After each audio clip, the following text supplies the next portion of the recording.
108 అడుగుల అగరబత్తి తయారీ.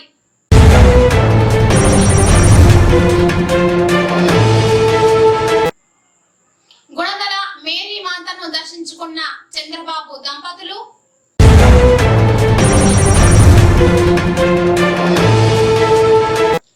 దళసరి విద్యుత్ వినియోగంలో దేశంలోనే తెలంగాణ నెంబర్ 1 అంటున్న అక్బరుద్దీన్ ఓవైసీ.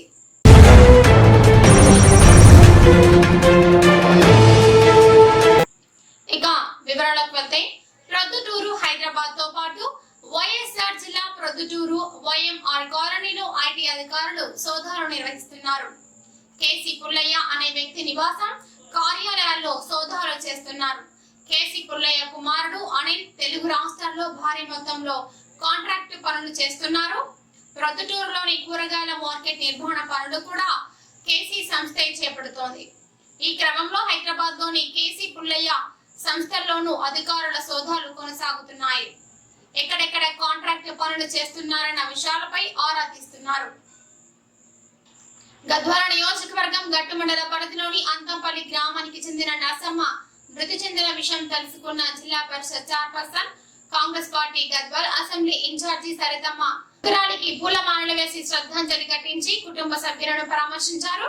వీరి వెంట కాంగ్రెస్ పార్టీ నాయకులు Gattu Satyanarayana, Banda Chandrasekhar Reddy, market yard vice chairman Vakati Sanjeevulu, Anthampalli Anjaneyulu, Jammichedu Anand, Nagaraju, Medam Ramakrishna, Kotha Ganesh, Yellappa, భంగి Naveen, Krishna తదితరులు ఉన్నారు.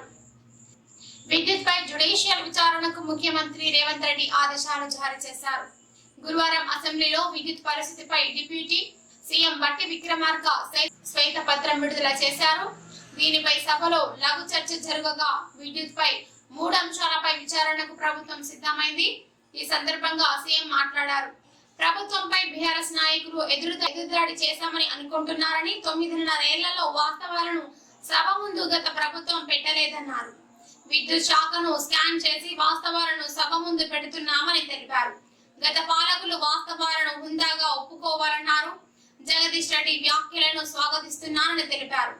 విద్యుత్ శాఖలో 3 అంశాలపై జ్యుడిషియల్ విచారణకు తాము సిద్ధంగా ఉన్నామన్నారు. ఛత్తీస్గఢ్ ఒప్పందాన్ని టెండర్లు లేకుండా ఒప్పందం చేసుకున్నారని, ఛత్తీస్గఢ్ ఒప్పందంపై ఆనాడే తాము పోరాటం చేసే మార్షల్లో సభ నుంచి బయటకు పంపారన్నారు. ఛత్తీస్గఢ్ ఒప్పందంపై ఓ అధికారి నిజాలు చెప్తే ఆ ఉద్యోగికి ప్రమోషన్ ఇచ్చి మారుమూల ప్రాంతాలకు పంపారన్నారు. ఛత్తీస్గఢ్ 1000 మెగావాట్ల ఒప్పందం చేసుకున్నారన్నారు.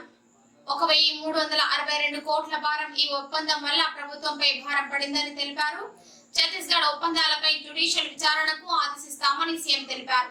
పట్టణంలోని వైఎస్ఆర్ చౌక్ లో పార్లమెంట్ లో దౌర్జన్యంగా వ్యక్తులు దూసుకొచ్చి బాష్ప వాయువు ప్రయోగించి అందరినీ గందరగోళానికి సృష్టించడానికి కారణమైన వారు, ముఖ్యంగా దీని వెనుక ఇండియా కూటమి మరియు రాహుల్ గాంధీ ప్రమేయం ఉందని తెలియడంతో గద్వాల అసెంబ్లీ కన్వీనర్ రామాంజనేయులు ఆధ్వర్యంలో బీజేపీ నాయకులు నల్ల బ్యాడ్జీలతో గురువారం నిరసన తెలియజేశారు. ఈ సందర్భంగా అసెంబ్లీ కన్వీనర్ రామాంజనేయులు మాట్లాడారు. నిండు పార్లమెంట్ లో దౌర్జన్యంగా వ్యక్తులు తీసుకువచ్చి బాష్ప వాయువు ప్రయోగించి అందరినీ గందరగోళానికి గురి చేశారని, వారికి కారణమైన వారు, ముఖ్యంగా దీని వెనుక ఇండియా కూటమి మరియు రాహుల్ గాంధీ ప్రమేయం ఉందని తెలిపారు. 2024లో జరిగే సాధారణ ఎన్నికల్లో భారతీయ జనతా పార్టీ 3వసారి భారీ మెజార్టీతో అధికారం చేజిక్కించుకుంటుందని జీర్ణించుకోలేక బీజేపీ పార్టీని అధిష్టాపాలు చేయాలని ప్రతిపక్షం వారు కుట్ర పన్ని ఇలాంటి ఘోరాలకు పాల్పడుతున్నారని, అదేవిధంగా ఉపరాష్ట్రపతిని కూడా అగౌరవపరిచారని, వెంటనే ఇండియా కూటమి సభ్యులు క్షమాపణ చెప్పాలని, లేని పక్షంలో దేశ ప్రజల ఆగ్రహానికి గురి అవుతారని అన్నారు. రాబోయే పార్లమెంట్ ఎన్నికల్లో భారతీయ జనతా పార్టీ 3వసారి గెలుపు తథ్యమని అన్నారు. దేశంలో కరోనా వైరస్ JN.1 వేరియంట్ విజృంభిస్తోంది. గత 24 గంటల్లో కొత్తగా 358 మంది కరోనా బారిన పడ్డారు. దీంతో దేశంలో యాక్టివ్ కేసుల సంఖ్య 2669కి చేరింది. ఇప్పటి వరకు దేశవ్యాప్తంగా 4,44,70,576 పాజిటివ్ కేసులు నమోదయ్యాయి. ఇందులో 5,33,327 మంది మరణించారు. కోవిడ్ JN.1 వేరియంట్ కు చెందిన కొత్త కేసులు ప్రధానంగా కేరళ, కర్ణాటక, గుజరాత్, తమిళనాడు, మహారాష్ట్రలో నమోదయ్యాయి. గత 24 గంటల వ్యవధిలో కరోనా కారణంగా కేరళలో 3 మరణించగా కొత్త కేసులో 300 రాష్ట్రాల్లోనే ఉండటం గమనార్హం. కాగా మొత్తం కేసులో యాక్టివ్ కేసుల సంఖ్య 0.001 గా మాత్రమేనని కేంద్ర ఆరోగ్య శాఖ వెల్లడించింది. అదేవిధంగా రికవరీ రేటు 98.81%, మరణాలు 1.18% ఉన్నాయంటూ తెలిపింది. మావోయిస్టులు నేడు భారత్ బంద్ కు పిలుపునిచ్చారు. ఈ నేపథ్యంలో భద్రాద్రి జిల్లా ఏజెన్సీ ప్రాంతాల్లో పోలీసులు హై అలర్ట్ ప్రకటించారు. దీంతో పోలీసులు తెలంగాణ, ఛత్తీస్గఢ్ సరిహద్దు ప్రాంతాల్లో కూంబింగ్ చేపట్టారు. దండకారణ్యాన్ని భద్రతా బలగాలతో జల్లెడపడుతున్నారు. ఎలాంటి అవాంఛనీయ సంఘటనలు చోటు చేసుకోకుండా పోలీసు అధికారులు చర్యలు తీసుకుంటున్నారు. ఇదిలా ఉండగా ఆంధ్రప్రదేశ్ లో మావోయిస్టులు విధ్వంసం సృష్టించారు. అల్లూరి జిల్లా చిత్తూరు ఏజెన్సీలో వీరాపురం దగ్గర వాహనాలపై మావోయిస్టులు దాడికి పాల్పడ్డారు. కార్లకు నిప్పు పెట్టారు. రేపు తాము ఇచ్చిన భారత్ బంద్ పిలుపును విజయవంతం చేయాలంటూ కరపత్రాలను మావోయిస్టులు వదిలి వెళ్లారు. అయితే మావోయిస్టుల డిమాండ్స్ పై ఇంకా ఎలాంటి సమాచారం రాలేదు. ఇక్కడలోని రాయపూర్ లో భారీగా డ్రగ్స్ పట్టుబట్టాయి. అంబులెన్స్ లో అక్రమంగా తరలిస్తున్న 364 కిలోల డ్రగ్స్ ను పోలీసులు స్వాధీనం చేసుకున్నారు. అంబులెన్స్ లో గంజాయి విక్రయిస్తున్నారనే ఆరోపణలపై రాయపూర్ పోలీసులు యువకుడిని అరెస్టు చేశారు. రాయపూర్ లో అంబులెన్స్ లో నుండి 364 కిలోగ్రాముల నిషేధిత గంజాయిని స్వాధీనం చేసుకున్నారు. బుధవారం అర్ధరాత్రి పోలీసు బృందం అనుమానాస్పద స్థితిలో అంబులెన్స్ ను అడ్డగించి తనిఖీ చేసినట్లు Azad Chowk city superintendent of police Mayank Gurjar తెలిపారు. విద్యుత్ రంగంపై అసెంబ్లీలో వాడి వేడిగా చర్చ కొనసాగుతోంది. యాదాద్రి ప్రాజెక్టుకు సంబంధించి తనపై వస్తున్న ఆరోపణలపై సిట్టింగ్ జడ్జితో విచారణ జరిపించాలని సభాపతిని మాజీ మంత్రి జగదీష్ రెడ్డి కోరారు. అనంతరం సీఎం రేవంత్ రెడ్డి మాట్లాడారు. జగదీష్ రెడ్డి సవాలును స్వీకరిస్తున్నట్లు తెలిపారు. యాదాద్రి ప్రాజెక్టుతో పాటు ఛత్తీస్గఢ్ తో విద్యుత్ ఒప్పందం, భద్రాద్రి ప్రాజెక్టులో కాలం చెల్లిన సబ్ క్రిటికల్ టెక్నాలజీ వాడకం పైన ఆయన న్యాయ విచారణకు ఆదేశించారు.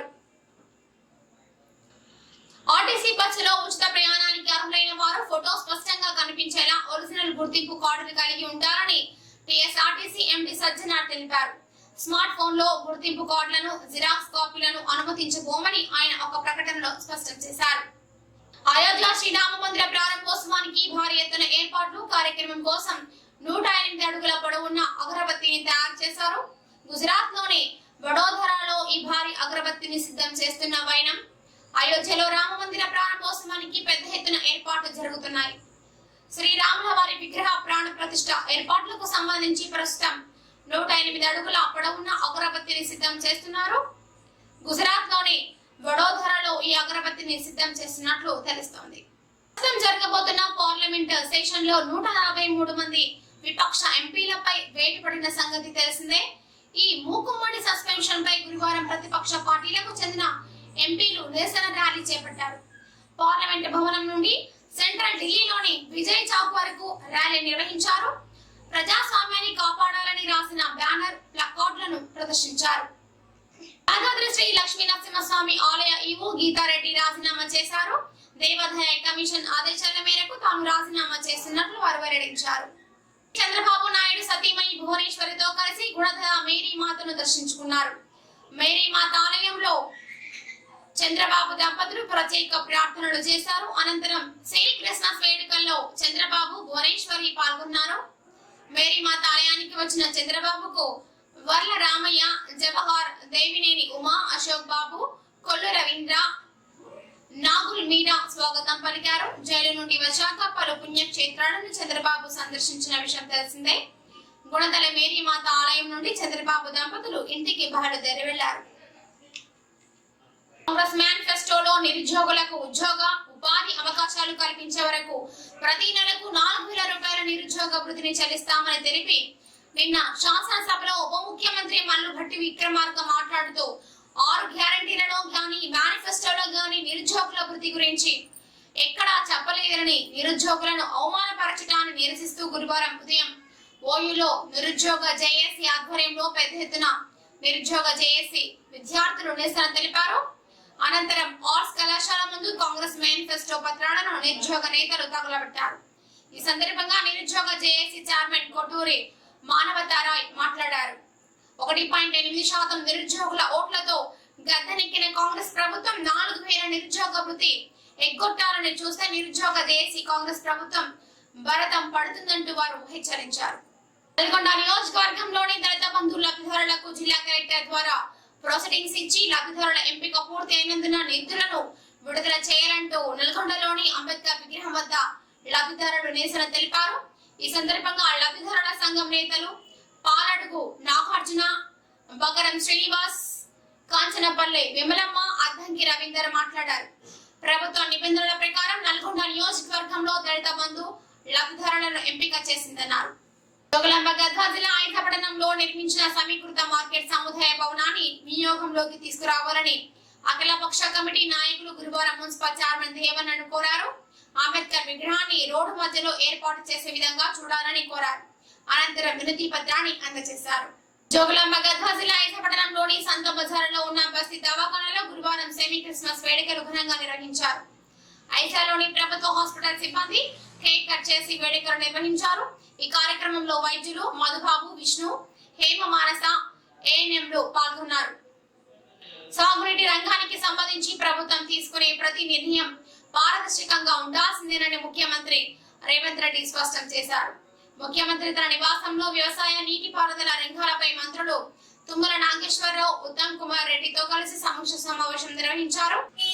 1956 నుండి 2014 వరకు, 2014 నుండి 2023 వరకు నిర్మించిన ప్రాజెక్టులు, వాటి నిర్మాణ వ్యయాలు, ప్రాజెక్టుల వారీగా సాగులోకి తెచ్చిన ఆయకట్టు వివరాలను అధికారుల ద్వారా సీఎం తెలుసుకున్నారు. ప్రతి ప్రాజెక్టుకు సంబంధించిన మార్గదర్శకాలు ప్రజలకు తెలియజేసేలా ఉండాలన్నారు. ప్రాజెక్టులకు సంబంధించిన అన్ని రకాల లెక్కలు పూర్తిగా ఉండాల్సిందేనని వారు స్పష్టం చేశారు. తలసరి విద్యుత్ వినియోగంలో దేశంలోనే తెలంగాణ నంబర్ 1 రాష్ట్రంగా నిలిచిందని ఎంఐఎం ఎమ్మెల్యే అక్బరుద్దీన్ ఓవైసీ పేర్కొన్నారు. 24 గంటల నిరంతర విద్యుత్ అందించిన ఏకైక రాష్ట్రం తెలంగాణ మాత్రమేనని ఆయన స్పష్టం చేశారు. రాష్ట్రంలో విద్యుత్ రంగ పరిస్థితిపై సభలో నిర్వహించిన స్వల్పకాలిక చర్చ సందర్భంగా అక్బరుద్దీన్ ఓవైసీ మాట్లాడారు. అన్ని రంగాలకు 24 గంటల నిరంతర విద్యుత్ అందించిన రాష్ట్రం తెలంగాణ అని పేర్కొన్నారు. దళసరి విద్యుత్ వినియోగంలో తెలంగాణ దేశ సగటు కంటే ఎక్కువగా ఉందన్నారు. పాత బస్తీలో గత ప్రభుత్వ హయాంలో 25,000 కోట్ల అభివృద్ధి జరిగిందన్నారు. ప్రజాప్రతినిధిగా సమస్యలను భావించడం తన బాధ్యతని స్పష్టం చేశారు. సమస్యలను పరిష్కరిస్తారో లేదో ప్రభుత్వం ఇష్టమంటూ ఓవైసీ పేర్కొన్నారు. చూస్తూనే ఉండండి జోగులాంబ టీవీ, ప్రతిక్షణ ప్రజల కోసం.